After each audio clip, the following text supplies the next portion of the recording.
அதிகாலையில் ஒரு கனவு. ஏய், உனக்குத்தான் 40 வயசாச்சு இல்ல, இனியாவது உனக்காக வாழு அப்படின்னு சொன்னது ஒரு குரல்.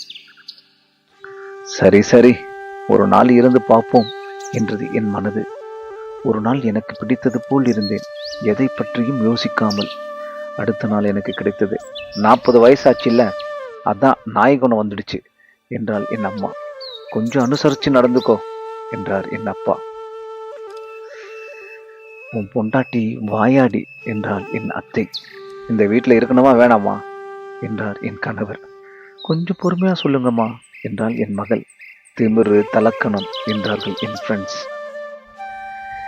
இவ ஒருத்திக்கு மட்டும்தான் எல்லா விஷயமும் தெரியணும்னு நினப்பு என்று சொன்னது இந்த சமூகம். எல்லாத்தையும் கேட்டு பெற்று மனசு சரியில்லாமல் கோவிலுக்கு போனேன். இதெல்லாம் உனக்கு தேவையா என்றார் கடவுள். பதறியபடி எழுந்தேன். கனவு கலைந்தது. தூக்கத்தில் கற்ற பாடம், சுற்றமும் நட்பும் வேண்டும் என்றால் கொஞ்சம் நடிங்க பாஸ்.